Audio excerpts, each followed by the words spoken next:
বরিশালের পথে প্রধানমন্ত্রী তারেক রহমান অংশ নেবেন ফ্যামিলি কার্ড বিতরণ সহ উন্নয়নমূলক নানা কর্মসূচিতে।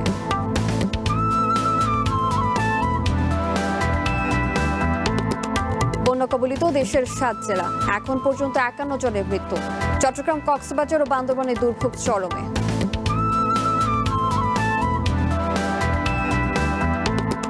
কুষ্টিয়ার বালুইজারের নামে ফসলি জমির মাটি লুটের মহোৎসব, নেপথ্যে রাজনৈতিক ও প্রশাসনিক যোগসাজশ।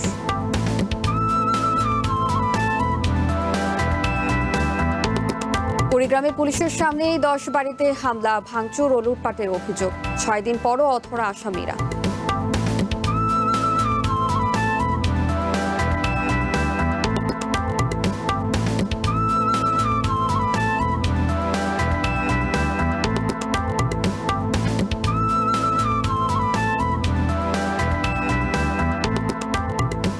স্বাগত জেলা বুলেটিনে।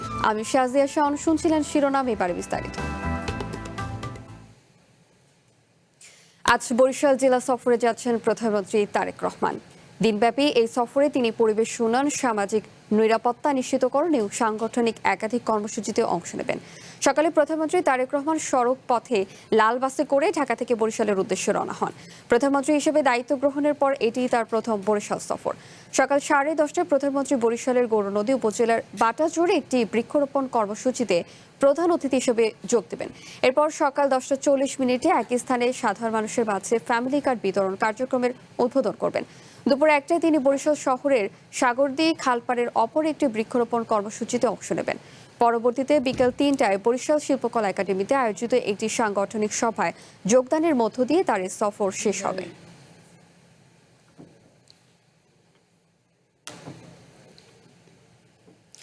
টানা ভারী বৃষ্টি ও পাহাড়ি ঢলে চট্টগ্রাম, বান্দরবান ও কক্সবাজার সহ বিভিন্ন অঞ্চলে দুর্ভোগ চরমে পৌঁছেছে।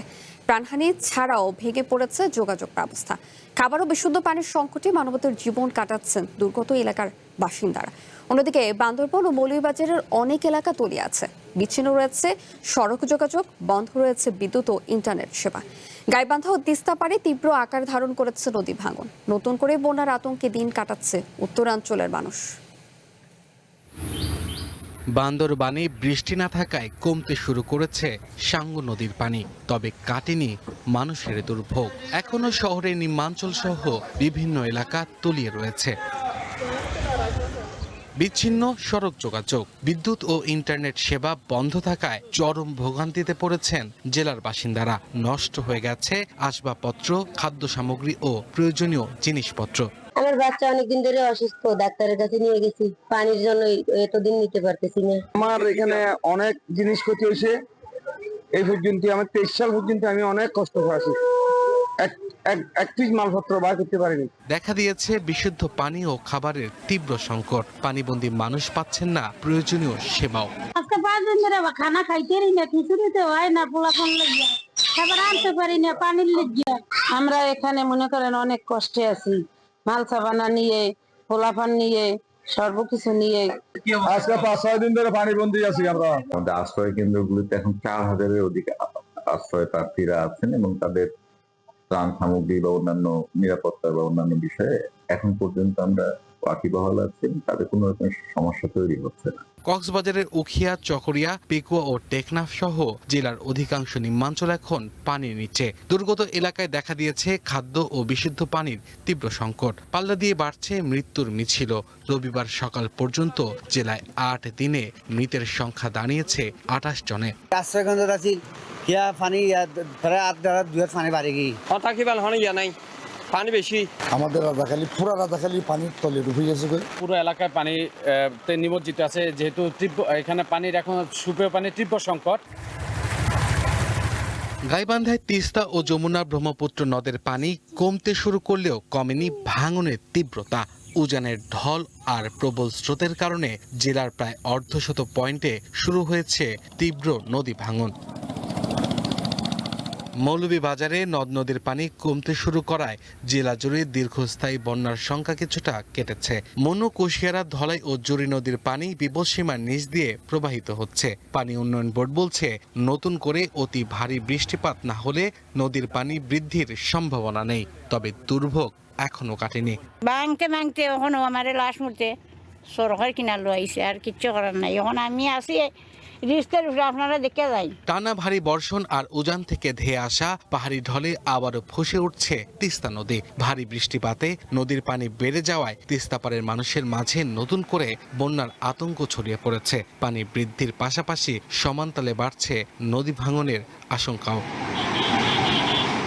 Abdul Al Mamun, one, national desk. বন্যা পরিস্থিতির আরো খবর জানাতে যুক্ত হচ্ছেন বান্দরবন থেকে সোহেল কান্তিনাথ এবং সুনামগঞ্জ থেকে জাকির হোসেন। শুরুতেই যাব বান্দরবনে। সোহেল, দুর্গত এলাকার দুর্ভোগের কেমন চিত্র দেখছেন, সেই সাথে আসলে এই সংকট নিরসনে কি প্রশাসন কি কোনো ধরনের উদ্যোগ নিয়েছে কিনা?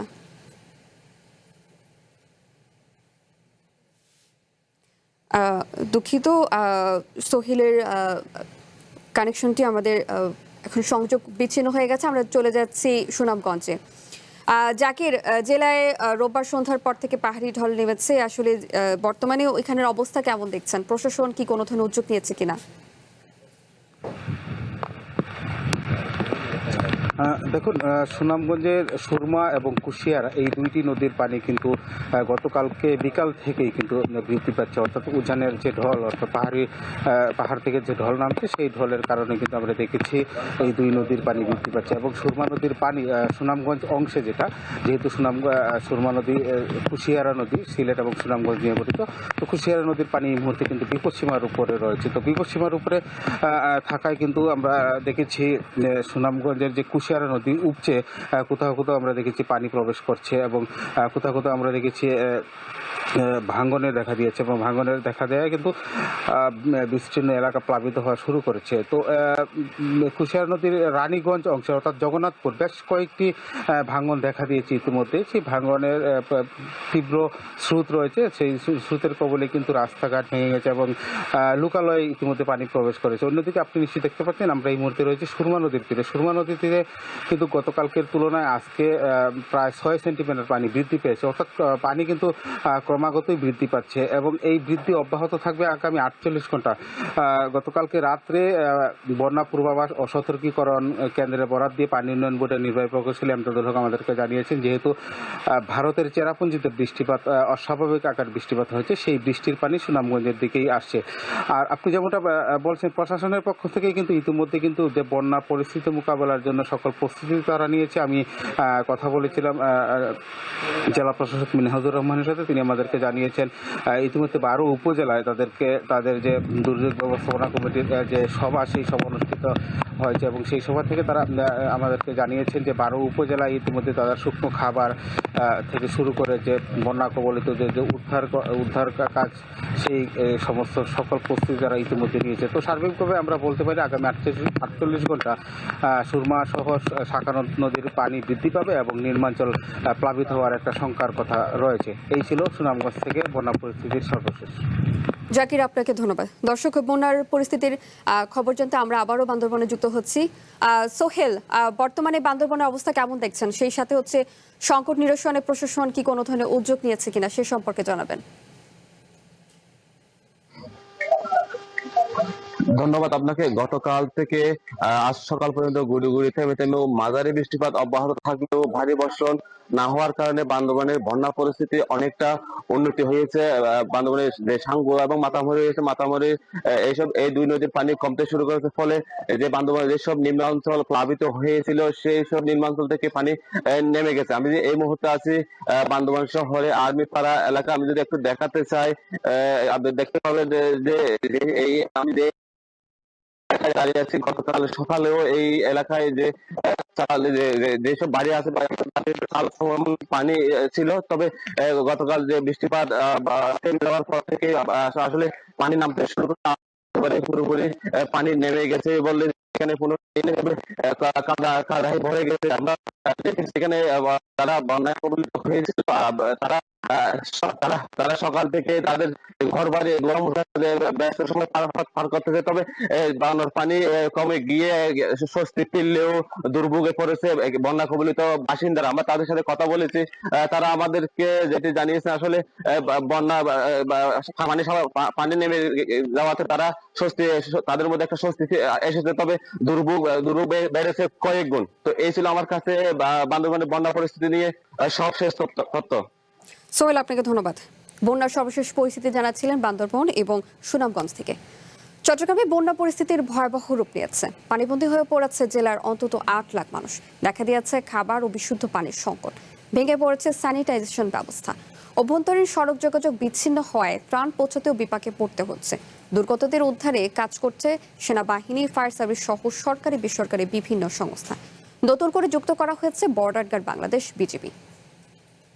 দুর্ভোগের চিত্র, বৃষ্টি ও বানের জলে ডুবেছে ঘরবাড়ি, রাস্তাঘাট সহ বিস্তীর্ণ জনপদ। দেখা দিয়েছে বিশুদ্ধ পানি সহ খাবার সংকট।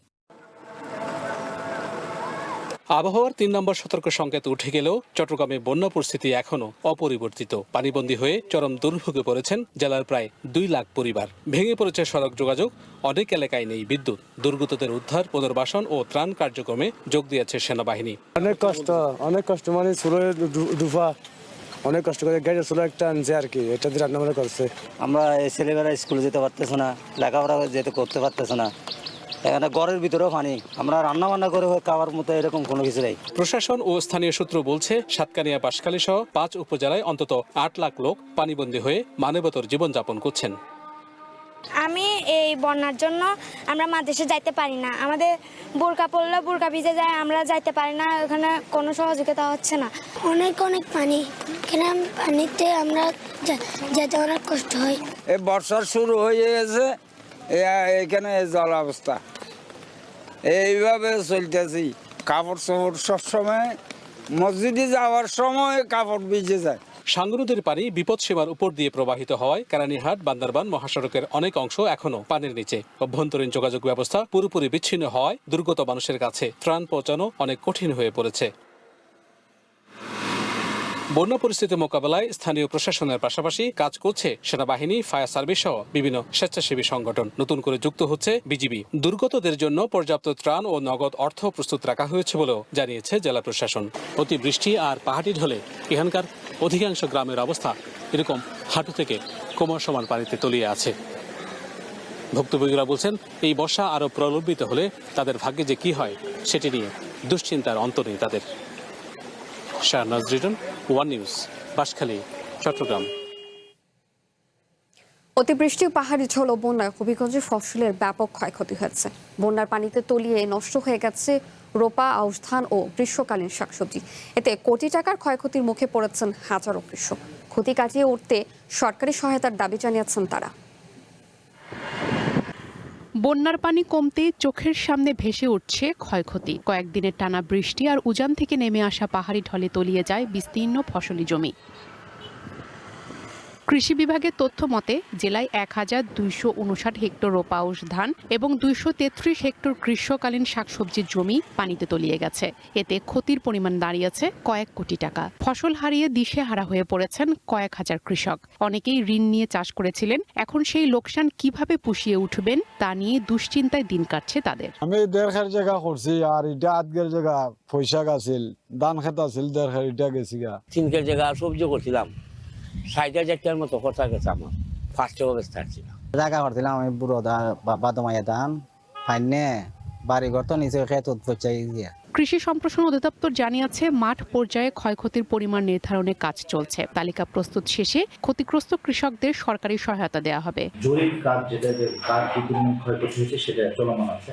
আমরা এই মুহূর্তে চাষিদেরকে যেটা পরামর্শ দিব যে রূপা আমন যারা করতে চায় তারা রূপা আমনটা করতে পারবে এবং সরকারিভাবে কিছু সহায়তাও তাদেরকে প্রণোদন আকারে দেওয়া হয়। সেটা আমরা যে সমস্ত চাষি ক্ষতিগ্রস্ত হয়েছে তাদেরকে অগ্রাধিকার দিব। ক্ষয়ক্ষতি কাটিয়ে উঠে ঘুরে দাঁড়াতে সরকারি পৃষ্ঠপোষকতার দাবি কৃষকের। One national desk. বন্যা পরিস্থিতির আরো খবর জানাতে হবিগঞ্জ থেকে যুক্ত হচ্ছে নিরঞ্জন গোস্বামী এবং সাতক্ষীরা থেকে নাজমুল সাদাত। শুরুতে আমরা হবিগঞ্জে যাব। ওইখানে পরিস্থিতি কেমন দেখছেন? সেই সাথে হচ্ছে সেখানে কি কোনো ধরনের তালিকা করা হয়েছে না ভুক্তভোগীদের, সে সম্পর্কে জানাবেন।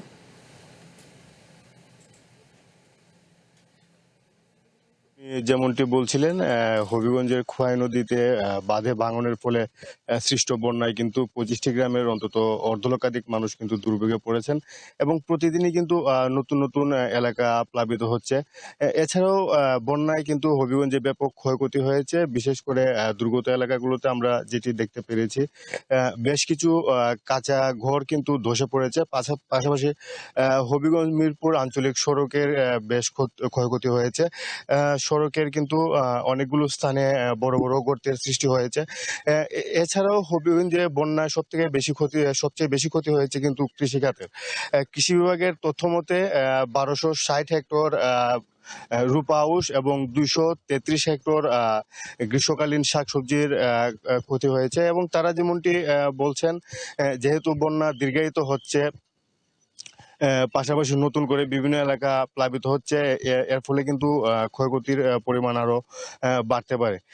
তারা আরো যেমনটি জানিয়েছেন যে ক্ষতিগ্রস্ত কৃষকদের তালিকা করা হচ্ছে এবং তাদেরকে প্রণোদনার আওতায় আনা হবে। তবে কৃষকরা যেমনটি বলছেন, অনেক কিছুই কিন্তু এখানে জমি বর্গা নিয়ে চাষ করেছেন, পাশাপাশি অনেকেই কিন্তু ঋণ নিয়ে চাষ করেছিলেন। ফসল ঘরে তোলার আগে যেহেতু বন্যায় তাদের ক্ষতি হয়েছে, তারা কিন্তু সরকারি সহায়তা চাচ্ছেন। এছাড়া হবিগঞ্জে বন্যায় ক্ষতিগ্রস্ত কৃষকরা যদি সরকারি সহায়তা না পান, তারা কিন্তু আগামীতে চাষ করতে পারবেন কিনা এটি নিয়েও একটি শঙ্কা দেখা দিয়েছে। শাওন। নিরঞ্জন, আপনাকে ধন্যবাদ। এবার জেনে চাই সাতক্ষীরার খবর। নাজমুল, সাতক্ষীরাতে ফসলের কি পরিমাণ ক্ষতি হয়েছে, কৃষি বিভাগ সে সম্পর্কে কি বলছে? শাওন, আপনি যেমনটি বলছিলেন, গত কয়েকদিনের বৃষ্টিতে সাতক্ষীরার কিন্তু নিম্ন অঞ্চল কিন্তু এখন পানির তলে তলিয়ে আছে। আমি যদি আপনার বিশেষ করে কিসের কথা বলে থাকি, তাহলে আপনার আউশ যে ফসলটা এখন মানুষ লাগিয়ে থাকে, সেটা কিন্তু 6000 হেক্টরের যে আউশ ধান, সেটা কিন্তু পানিতে তলিয়ে গেছে। একই সাথে আপনার 127টি মংস ঘের হলো পানিতে ভেসে গেছে, মাছ ভেসে গেছে। এই জায়গা থেকে কিন্তু কৃষকদের অর্ধ কোটি টাকার মতো ক্ষতি হয়েছে। এছাড়াও কিন্তু গতকালকে সাতক্ষীরা জেলা প্রশাসনের পক্ষ থেকে আমাদের নিশ্চিত করা হয়েছে যে অতি বর্ষণের ফলে যে সকল প্রাথমিক বিদ্যালয়, আপনার মোট 38টি প্রাথমিক বিদ্যালয় হলো পানিতে, আপনার যে খেলাধুলা মাঠ সহ আপনার শ্রেণীকক্ষ পানিতে মানে এখন তলিয়ে আছে, সে জায়গা থেকে তারা ছুটি ঘোষণা করেছিল। কিন্তু গতকাল রাতে জেলা প্রাথমিক শিক্ষা কর্মকর্তা আমাদের যেটা জানিয়েছেন, যেহেতু আবহাওয়া পরিস্থিতি গতকাল থেকে দুপুরের পর থেকে একটু উন্নতি, এই জন্য তারা এখনো দেখবেন। আর যে সমস্ত এলাকায় আসলে ডেঙ্গু হওয়ার সম্ভাবনা বা পানি অপসারণের ব্যবস্থা করা যাবে না, সেই সমস্ত প্রাথমিক বিদ্যালয় হলো আজ অথবা কালকের ভিতরে হয়তো ছুটি ঘোষণা করবে। এছাড়া আমি যেখানে দাঁড়িয়ে আছি, এটা কিন্তু সাতক্ষীরা পৌরসভার ইটাগাছা একটি এলাকা। আর এটা কিন্তু সাতক্ষীরা পৌরসভাটা কিন্তু প্রথম শ্রেণীর একটা পৌরসভা। আপনি যদি আপনাকে আমি যদি একটু দেখাই যে আসলে এখানে যে সমস্ত ঘর বাড়ি আছে, আপনার শত শত ঘর বাড়ি কিন্তু আসলে পানিতে কিন্তু এখন তলিয়ে আছে। এখানকার মানুষের যে দৈনিক যে কষ্টের মাত্রা বা আপনার ডেঙ্গুর প্রকোপ, সুপেয় পানির সংকট, স্যানিটেশন ব্যবস্থা কিন্তু পুরোপুরি ভাবে একেবারে ভেঙে পড়েছে। আর এই এলাকাটা বছরের 7 থেকে 8 মাসে পানির তলে তলিয়ে থাকে, কিন্তু প্রথম শ্রেণীর পৌরসভা সত্ত্বেও যে একটা নাগরিকের যে ন্যায্য অধিকার বা ন্যায্য যে সুবিধা, সেটা সুবিধার থেকে আসলে বঞ্চিত হয়। একই সাথে যদি আপনাকে জানিয়ে রাখি যে এই সময়টা যে সমস্ত ঘেরের মাংস মাছ ভেসে গেছে, এই সমস্ত মূলত কারণটা হলো আউটড্রেন না থাকা। আউটড্রেন না থাকার কারণে নিম্ন অঞ্চলের যে সমস্ত পানি আসলে সরে যেতে পারতেছে না, সেই জায়গা থেকে কিন্তু এই সমস্ত এলাকার ঘের গুলো তলে যাচ্ছে।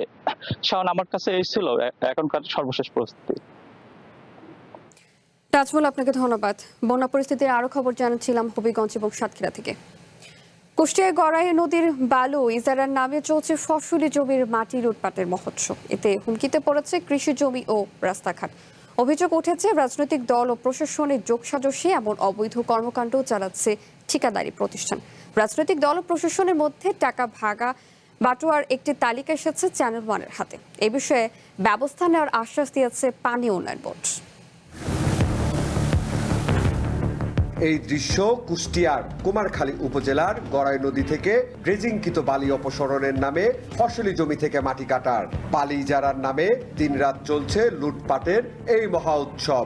এতে হুমকির মুখে পড়েছে কৃষি জমি ও রাস্তাঘাট। স্থানীয়দের অভিযোগ, রাজনৈতিক দল ও প্রশাসনের যোগসাজশে এমন অবৈধ কর্মকাণ্ড চালাচ্ছে ঠিকাদারি প্রতিষ্ঠান, যা নিয়ে বাড়ছে উত্তেজনা। আগ্নেয়াস্ত্রের মহড়ার পাশাপাশি ঘটছে গোলাগুলির ঘটনাও। রাত্রে গোলাগুলি হয়, আমি সকালে এসে শুনছি যে ঘাটে অমুক জায়গায় গোলাগুলি হয়েছে। যে কোনো একটা ভয় দেখায় তাদের কাছ থেকে কিন্তু নিয়ে এই বালিগুলো এইভাবে করে মানে দেখার মতো না। কৃষি জমি যেগুলো আছে এগুলো নষ্ট হয়ে যাচ্ছে এই কারণে। ঠিকই জোরপূর্বভাবে মনে করে জামান বিএমপি দীর্ঘদিন ধরে এই চর খেয়ে যাচ্ছে অবৈধভাবে। দিন রাত দিয়ে গাড়ি চলতে পারে, মনে করেন 8-10 লাখ টাকা প্রফিট আসে। রাস্তা শেষ, এই রাস্তায় তো ডিরাম ট্রাকের জন্য না। ডিরাম ট্রাক স্কুলে প্রাইভেট যেতে না, প্রাইভেটে যেতে পারে না, মসজিদেও যেতে পারে না। জামাত, বিএনপি ও প্রশাসনের মধ্যে বালি মহলের টাকা ভাগ বাটোয়ারার একটি তালিকা এসেছে চ্যানেল 1-এর হাতে, যেখানে উল্লেখ রয়েছে কিভাবে কাদের মধ্যে কত % করে বন্টন হয় এই টাকা। বিষয়টি জামাতের নেতারা স্বীকার করলেও অস্বীকার করছেন প্রশাসন ও বিএনপির নেতারা। আমার কোনো কিছু নাই, আমার নাম ভাঙা এগুলো বলে। আমার কাছে এরকম কোনো ধরনের কোনো টাকা আসে না। ওখানে কে দায়িত্বে আছে এই সম্পর্কে আমার কোনো ধারণা নাই। আনসার চেয়ারম্যানের 40, আমার 40, আর ঘাটের মূল মালিক হচ্ছে এরা 20। এই ছিল ভাগ। শনিবারে আমাদের লোক গিয়েছিল 7-8 জন, ওদের সাথে আনসার চেয়ারম্যান লোকজন নিয়ে ঘাটটা দখল করে।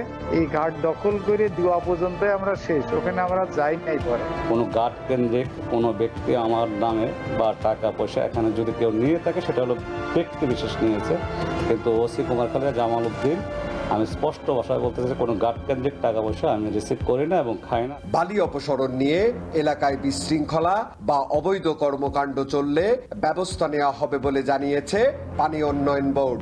আমরা অতি শীঘ্রই এই কাজটার জন্য স্থগিত হয় এবং আমরা অলরেডি তাদেরকে স্থগিত করার বিষয়ে নির্দেশনা প্রদান করছি এবং আমরা এখান থেকে উপজেলা প্রশাসন থেকেও এ বিষয়ে যেহেতু অপ্রীতিকর ঘটনা চলমান আছে এবং এই ঘটনার জন্য না হরে সেই বিষয়ে আমরা পদক্ষেপ গ্রহণ করার জন্য ইতিমধ্যে ব্যবস্থা গ্রহণ করছি।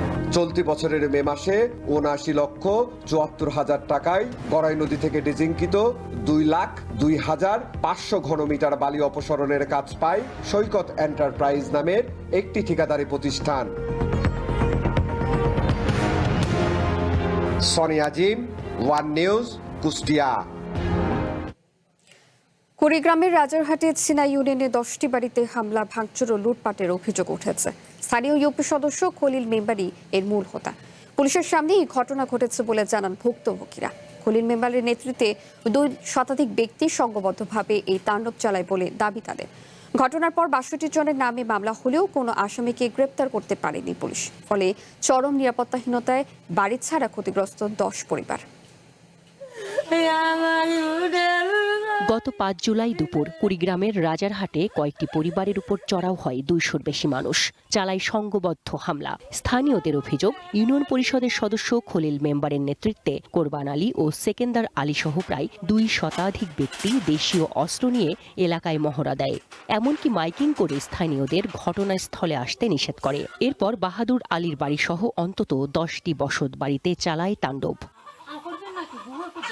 ভুক্তভোগীদের সবচেয়ে বড় অভিযোগ, এ সময় পুলিশ ঘটনাস্থলে থাকলেও কোনো ব্যবস্থা নেয়নি। ঘরবাড়ি ভাঙচুর করে নগদ 26 লাখ টাকা, স্বর্ণালংকার, ফ্রিজ, টেলিভিশন ও আসবাবপত্র সহ মূল্যবান সামগ্রী লুট করে নিয়ে যায় হামলাকারীরা। এই যে চাঁদা বিলিয়েছে 3 লাখ, 4 লাখ, 5 লাখ চা দেই নাই, পরে আছি 20 লাখ চা দেই নাই, দেবা আমার বাড়ি ভাঙছে বা মোর বেড়া দিন মারবে জানে উনেছে বা 1000 টাইম দিছে আমাকে বসে। এই যে আবাদ কিস্তি সব কলিল নিম্বরে শেষ করবে যে বা। আমার বাড়ি হঠাৎ করে আসে, আমার বাড়ির সাথে ওনার কি আক্রমণ আমি কিছু জানি না। এখন আমার এই বাড়িটা যে ভাঙছি আমি চলবো সে কোনো সুযোগ নাই। আমদাই ছিল, দাই ছিল, কুড়েল ছিল হাতে হাতে। আমি আমার ছেলে, আমি বাসায় আসলাম, আমাকে একটা পিঠে নিয়ে যাওয়া থুই আসছে, থুই এসে আমার ছেলে বলে তুলি নিয়ে যায়। ঘটনার 2 দিন পর বাহাদুর আলী বাদী হয়ে রাজারহাট থানায় 62 জনের নামে মামলা করে। আরও 100 জনকে অজ্ঞাত আসামি করা হয়। কিন্তু হামলা 6 দিন পরও আসামিরা প্রকাশ্যে ঘুরে বেড়াচ্ছে, প্রাণনাশের হুমকিও দিচ্ছে। এতে বাড়ি ফিরতে পারছে না পরিবারগুলো। 26 লাখ টাকা ছিল, স্বর্ণ ছিল, ওরা সব লুটপাট করে নিয়ে গেছে। প্রশাসন এখানে ছিল, প্রশাসন ওনার কিছু করতে পারে নাই। ওরা আসিয়া মানে জোর জুলুম করেই আমাদের এখানে মানে থাকতে দিবে না, খাইতে দিবে না। এলাকাবাসীর প্রশ্ন, পুলিশের উপস্থিতিতে দিনভর এমন তাণ্ডব চললেও কেন কাউকে আটক করা হলো না? তবে থানা পুলিশ জানায় ভিন্ন কথা। বাহাদুর আলী আমাদের থানায় বাদী হয়ে একটা মামলা দায়ের করে। প্রায় 62 জন আসামি এজাহারনামীয় আসামিদের বিরুদ্ধে সহ অজ্ঞাতনামা আসামি কিছু আছে, 58 জন আসামি জামিনে আছে। বর্তমান পরিস্থিতি ভালো, আমাদের তদন্ত কার্যক্রম চলতেছে। প্রকাশ্য দিবালোকে এমন ঘটনায় আইন শৃঙ্খলা বাহিনীর উপর ক্ষুব্ধ স্থানীয়রা। দ্রুত দোষীদের গ্রেপ্তার করে ভুক্তভোগী পরিবারগুলোর পুনর্বাসন ও নিরাপত্তা নিশ্চিত করবে প্রশাসন, এমনটাই প্রত্যাশা রাজারহাটবাসীর। One national desk. আরো একটা বিরতি, ফিরে এসে অন্যান্য খবর সাথে থাকছে। নাটোরের সিংড়ায় 2 দশকে 12 খুন, আপোষের সংস্কৃতিতে বেপরোয়া অপরাধীরা, থামছে না সংঘাত।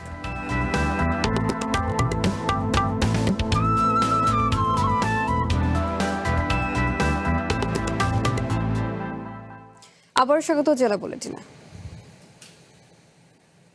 নাটোরের সিংড়ায় বামিহাল একসময় শান্ত গ্রাম, এখন পরিচিত সন্ত্রাসদের জনপথ হিসেবে। 2 দশকে অন্তত 12টি প্রাণহানি, অসংখ্য আহত। ভুক্তভোগীদের অভিযোগ, আপোষ মীমাংসার সংস্কৃতি উস্কে দিচ্ছে নতুন সহিংসতা। তবে পুলিশ বলছে প্রতিটি মামলায় হয়েছে নিরপেক্ষ তদন্ত। বামিহাল গ্রাম একসময় ছিল শান্ত জনপদ। 1998 সালে তৎকালীন ইউপি সদস্য প্রার্থী আফতাব আলী এবং ইউপি সদস্য ফরিদুল ইসলামের বিরোধ থেকেই সংঘাতের শুরু। ওই বছরই নিহত হন 2 জন। পরে দখল এবং আধিপত্য বিস্তারকে কেন্দ্র করে গড়ে ওঠে আফজাল ও ফরিদুল গ্রুপ, বাড়ে সংঘর্ষ।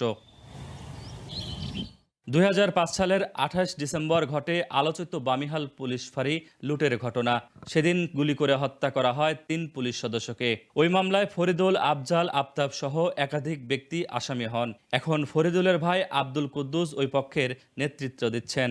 তার দাবি, পুলিশ হত্যা মামলা সহ অনেক মামলা আর্থিক সমঝোতায় নিষ্পত্তি হয়েছে। আফজাল, আনসার এরা এনকাউন্টারে এদের মারছে। পুলিশ মারার পর পুলিশের সঙ্গে ওদের একটা আপোষ হয় 12 লক্ষ টাকা দিয়ে, আর এই দুইটা ব্যাপার হলো 5-10 লাখ টাকা দিয়ে বলে আপোষ হয়।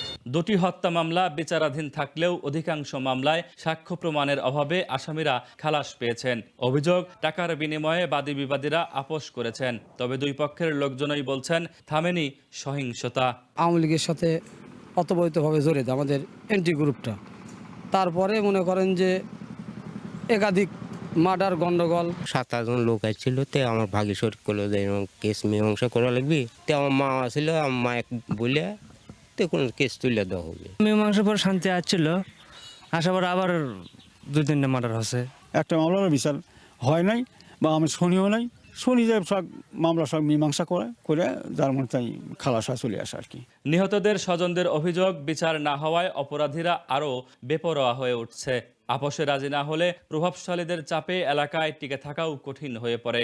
আমার বাবা 4 বছর ধরে মারা গেছে, কোনো বিচারের ওদের ভয়ে কোনো বিচারই হয় না। বিচার না হওয়ার কারণেই এই হত্যাগুলো হয়। বিচার তো চায় তো পাওয়া যাচ্ছে না সরকারের কাছে। আইনজীবীরা বলছেন, বিচারের সময় অনেক সাক্ষী আগের বক্তব্য থেকে সরে যান। অনেক বাদীও মামলা পরিচালনা করতে চান না। পর্যাপ্ত সাক্ষ্য প্রমাণের অভাবে আসামিরা পার পেয়ে যায়। যারা সাক্ষী আছে, বাদী আছে, তারা আদালতে এমনভাবে সাক্ষী দেয় যে সেখানে মামলাটা বিচার শেষ করা সম্ভব হচ্ছে না, আসামিরা খালাস পেয়ে যাচ্ছে এবং বারবারই অপরাধটা সৃষ্টি হচ্ছে। রাজনৈতিক কারণে এদের এই বিবাদটা এটা হচ্ছে।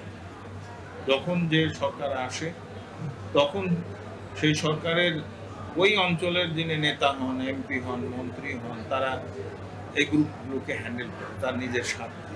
অন্যদিকে পুলিশ বলছে, বামিহালে শান্তি ফেরাতে চেষ্টা চলছে। প্রতিটি মামলায় নিরপেক্ষ তদন্ত করে অভিযোগপত্র দেওয়া হয়েছে। প্রত্যেকটি ঘটনায় আমরা যাতে সুষ্ঠু যারা প্রকৃত অপরাধী তাদের যাতে আইনের আওতায় নিয়ে আসা যায় সেভাবে আমরা চার্জশিট দাখিল করেছি। তো এগুলো কিভাবে আরো নিয়ন্ত্রণে আনা যায় সে বিষয়ে আমরা তৎপরতা আরো বৃদ্ধি করব। একের পর এক হত্যাকাণ্ড, তারপর আপোষ মীমাংসা, আবার নতুন রক্তপাত। এ যেন বামিহালের বাস্তবতা। ভুক্তভোগীদের প্রশ্ন, বিচারহীনতার এই চক্র ভাঙা না গেলে কিভাবে ফিরবে স্থায়ী শান্তি? Nazmul Hasan, one news, Natore. অবকাঠামোগত সংকট, নিরাপত্তাহীনতা ও মৌলিক সেবার অভাবে ধুঁকছে লক্ষ্মীপুর বিসিক শিল্পনগরী। স্থবির হয়ে পড়েছে সম্ভাবনাময় এই শিল্পাঞ্চলের কার্যক্রম। নতুন বিনিয়োগ তো আসছেই না, বিদ্যমান অনেক শিল্প প্রতিষ্ঠানও টিকে থাকার লড়াই করছে। লক্ষ্মীপুর বিসিক শিল্পনগরীতে ঢুকলেই চোখে পড়ে অব্যবস্থাপনার চিত্র। দীর্ঘদিন সংস্কার না হওয়ায় সড়ক জুড়ে বড় বড় গর্ত, ভারী যানবাহন চলাচলে প্রতিদিনই ভোগান্তি পোহাতে হয়। পরিকল্পিত ড্রেনেজ ব্যবস্থা না থাকায় সামান্য বৃষ্টিতেই জলাবদ্ধতা তৈরি হয়। বর্জ্য অপসারণ ও পয় নিষ্কাশনের কার্যকর ব্যবস্থা না থাকায় পরিবেশ দূষণের পাশাপাশি উৎপাদন কার্যক্রমও ব্যাহত হচ্ছে। ওই যে একটা সোয়া মিল ফ্যাক্টরি আছে, এখানে যদি গাড়ি লোড আনলোড চলে আমাদের গাড়িগুলো যাতায়াতে সমস্যা হয়, অনেকক্ষণ এখানে দাঁড়ায় থাকা লাগে। গাড়ি শুরুতেই ঢুকতে আপনার অনেকগুলো খাদা খন্ডক আছে, কিছু অংশ কাজ করছে, তাও আপনার হাইটটা কম। একটু বৃষ্টি হলে মোটামুটি রাস্তায় পানি উঠে যায়। এখানে ড্রেনের ময়লার গন্ধে দাঁড়ানো যায় না, রোডে দিয়ে হাঁটা যায় না, ময়লা আবর্জনা। শিল্পনগরীতে নিরাপত্তা পরিস্থিতিও উদ্বেগজনক।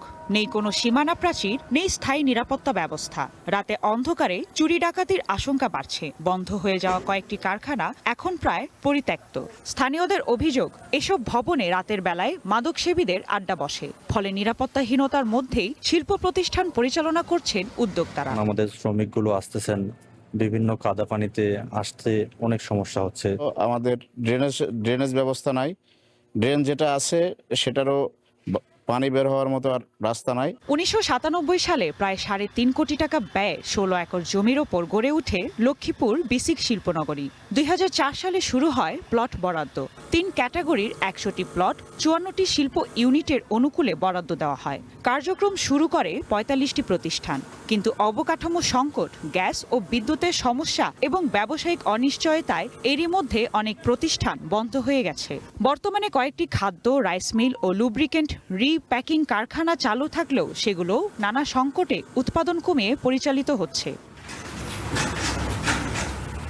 উদ্যোক্তাদের অভিযোগ, সমস্যার সমাধান না হওয়ায় নতুন বিনিয়োগকারীরা আগ্রহ হারাচ্ছেন। অথচ সস্তা শ্রমশক্তি, কৃষিভিত্তিক কাঁচামালের সহজলভ্যতা এবং দেশের 21 জেলার সঙ্গে সহজ যোগাযোগ সব মিলিয়ে শিল্পায়নের জন্য অত্যন্ত সম্ভাবনাময় এই অঞ্চল। রাস্তা, ড্রেন, এই এবং গ্যাস এবং বিদ্যুৎ, এই কয়েকটা সমস্যার কারণে এটার আসলে উদ্যোক্তারা এখানে ভালোভাবে বিজনেস করতে পারতেছিল। বিসিক কর্তৃপক্ষ বলছে বন্ধ শিল্প ইউনিটগুলোর মালিকদের নোটিশ দেওয়া হয়েছে।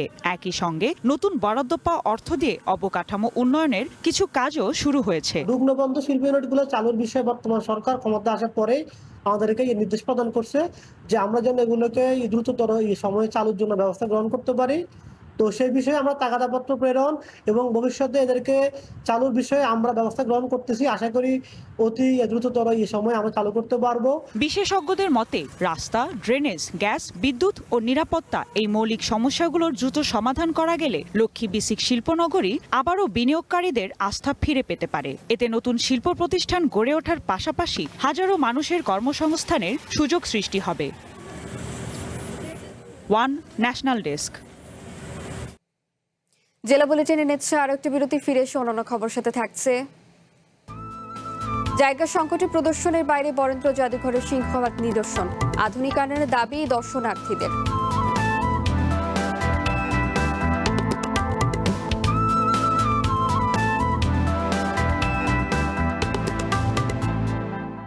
আবারও স্বাগত জেলা বুলেটিনে।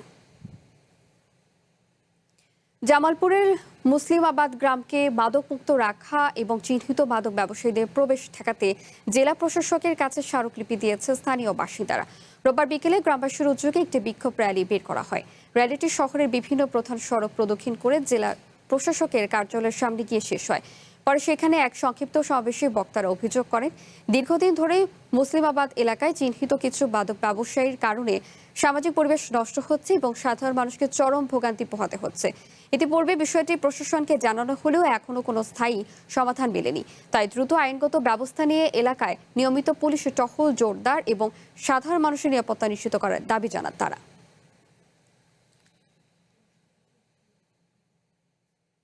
দেশের প্রাচীনতম সংগ্রহশালা বরেন্দ্র গবেষণা জাদুঘর প্রায় 19,000 প্রত্নসম্পদের ভান্ডার হলেও জায়গা সংকুলান না হওয়ায় এর বেশিরভাগই প্রদর্শন করা সম্ভব হচ্ছে না। ফলে জাদুঘরের সমৃদ্ধি সংগ্রহের বড় একটি অংশ থেকে বঞ্চিত হচ্ছেন দর্শনার্থীরা। প্রাচীন ও মধ্যযুগীয় ভাস্কর্য শিল্পে সমৃদ্ধ বরেন্দ্র গবেষণা জাদুঘরের যাত্রা শুরু 1910 সালে। দয়ারামপুরের জমিদার ও প্রত্ন অনুরাগী শরৎ কুমার রায়, ইতিহাসবিদ অক্ষয় কুমার মৈত্রেয় এবং প্রত্নতত্ত্ববিদ রমাপ্রসাদ চন্দের উদ্যোগে প্রতিষ্ঠিত হয় দেশের প্রাচীন এই সংগ্রহশালা। রাজশাহী নগরীর হেতেমখা এলাকায় প্রায় 2 একর জায়গায় গড়ে ওঠা এই জাদুঘরে সংরক্ষিত রয়েছে বিরল ভাস্কর্য, মূল্যবান প্রাচীন মুদ্রা, হাতে লেখা পাণ্ডুলিপি সহ নানা ঐতিহাসিক নিদর্শন। দীর্ঘদিন ধরে এখানকার সমৃদ্ধ গ্রন্থাগারের দুর্লভ বই ও পাণ্ডুলিপি গবেষকদের তথ্যের গুরুত্বপূর্ণ উৎস হিসাবে ব্যবহৃত হচ্ছে। প্রতিদিন বিভিন্ন বয়সের দর্শনার্থী ও গবেষক ইতিহাস ঐতিহ্যের এই ভান্ডার ঘুরে দেখেন। আমাদের এখানে যেমন ভাস্কর্যের সংখ্যা প্রায় 2200 মতো ভাস্কর্য আমাদের এখানে আছে, খণ্ডাংশ সহ পাথরের যেগুলো। তো এগুলোর মধ্যে সবগুলো যে ডিসপ্লে করা আছে তা নাই, কারণ আমাদের জায়গার অভাব, পর্যাপ্ত পরিমাণে জায়গার অভাব, কারণ মিউজিয়াম বিল্ডিং তো আর বাড়ে নাই। জায়গার অভাবে অধিকাংশ মূল্যবান প্রত্ন নিদর্শন সংরক্ষণাগারেই রাখা হয়েছে। ফলে দর্শনার্থীদের সামনে অনেক গুরুত্বপূর্ণ নিদর্শন তুলে ধরা সম্ভব হচ্ছে না বলে জানান জাদুঘর কর্তৃপক্ষ। উন্নত করার জন্য আমরা কিন্তু পরিকল্পনা গঠন করেছি। আমরা প্রশাসন আসার পরে আমাদের মূল পরিকল্পনা হচ্ছে আমাদের বরেন্দ্র গবেষণা জাদুঘরের পাশে যে জায়গাটা আছে সেই জায়গাতে একটা 10তলা ভবন নির্মাণ করা।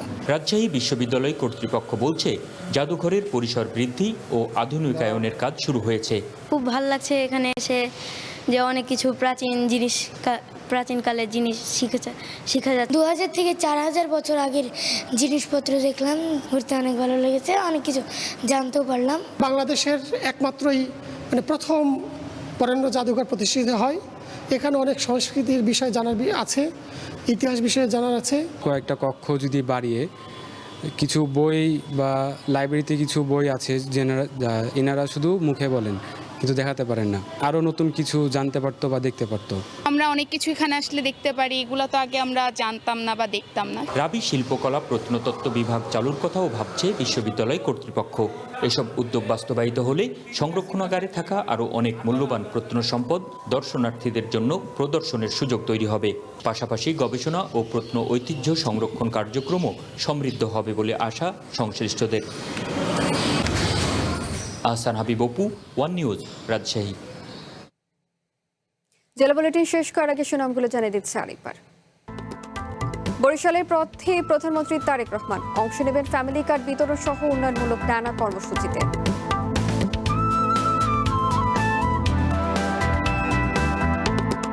বন্যা কবলিত দেশের 7 জেলা, এখন পর্যন্ত 51 জনের মৃত্যু। চট্টগ্রাম, কক্সবাজার ও বান্দরবানে দুর্ভোগ চরমে।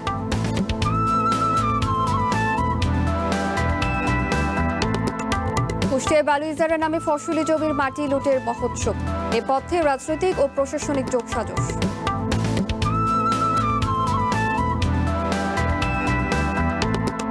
কুড়িগ্রামে পুলিশের সামনেই 10 বাড়িতে হামলা, ভাঙচুর ও লুটপাটের অভিযোগ। 7 দিন পরও অধরা আসামিরা।